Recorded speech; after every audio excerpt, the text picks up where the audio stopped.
Y por eso el 80% del sistema de defensa del cuerpo está en el tubo digestivo, porque es el sitio desde donde pueden entrar los patógenos, las bacterias, los virus, los tóxicos. Entonces, ¿qué ocurre? Que el tubo digestivo, el segundo cerebro, en conexión muy íntima con la microbiota, lo que está haciendo es regular una cantidad de procesos en el organismo que afectan a la salud y afectan a la enfermedad. Por ejemplo, hemos oído hablar de enfermedades como artritis reumatoide, lupus eritematoso diseminado, enfermedades como el Alzheimer, enfermedades de muchos tipos. Pues se sabe que pueden tener un origen común. Lo que pasa es que luego cada una evoluciona de manera y el origen puede estar en el tubo digestivo. O sea, entiendo que cuidando nuestra alimentación mejoramos la microbiota y por consiguiente podemos evitar futuras enfermedades. Una mala adaptación de esa flora, unos problemas en la interconexión entre la microbiota, el tubo digestivo, el cerebro, el sistema cardiovascular, pueden estar en el origen de una enfermedad.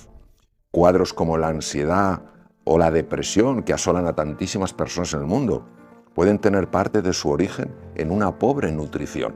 ¿Por qué? Porque la nutrición está afectando directamente a la microbiota. Acuérdate, por ejemplo, de películas como La Guerra de las Galaxias, donde están las fuerzas del bien y las fuerzas del mal. Pues también en la microbiota están los bacteroidetes, que son las fuerzas del bien, y los firmicutes, que son las fuerzas del mal. Y dices tú, pues, ¿por qué están las fuerzas del mal? Porque hacen algunas cosas que no están mal del todo.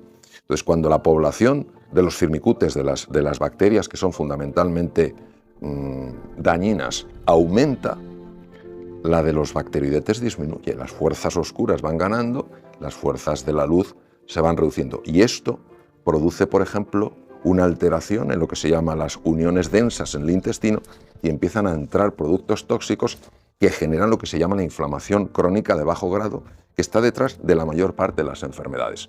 Cuando una persona toma una dieta rica en fibra y pobre en azúcar, entonces ¿qué ocurre? Que las fuerzas luminosas, en la metáfora de la Guerra de las Galaxias, las fuerzas del bien, los bacteroidetes empiezan a aumentar en su población. Los firmicutes bajan y entonces ¿qué ocurre? Que esa inflamación crónica baja la inflamación del cerebro, se reducen cuadros como la ansiedad o la depresión. Entonces, a ver si lo estoy entendiendo bien.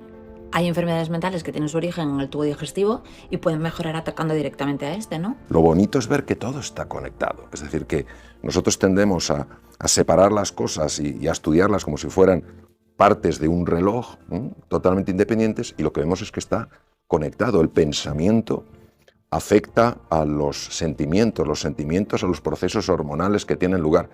Y en lugar de pensar que todo depende del cerebro intracraneal, hoy sabemos que el tubo digestivo, con esa interconexión tan importante que tiene con la microbiota, se convierte en un nodo de información de extraordinario valor. Qué importante para los niños que tengan algún problema neuronal, que las madres sepamos lo que es la microbiota. Sí, y de hecho, por ejemplo, cambios en la nutrición se ha visto que tienen un impacto muy positivo en el autismo, en muchos otros procesos, porque todo está conectado. O sea, tenemos esta tendencia a ver solo partes y no a ver el todo. Cuando Steve Jobs dio su discurso tan extraordinario en el 2005 en la Universidad de Stanford, él hablaba de connecting the dots, de conectar los puntos, de que tenemos una tendencia a ver las cosas separadas y que hay belleza, hay verdad en encontrar la unidad entre las cosas. ¿Quién hubiera imaginado que las bacterias se están comunicando directamente con el cerebro a través de una serie de procesos químicos? ¿Quién diría que las fibras del sistema nervioso vegetativo compuesto por el simpático y el parasimpático están mandando información a las bacterias? Es decir, es una cosa verdaderamente extraordinaria que te genera asombro y un sobrecogimiento espectacular, porque te das cuenta que es un campo infinito. Y Mario, ¿por qué empezamos ahora a interesarnos más por todo lo relacionado con la microbiota?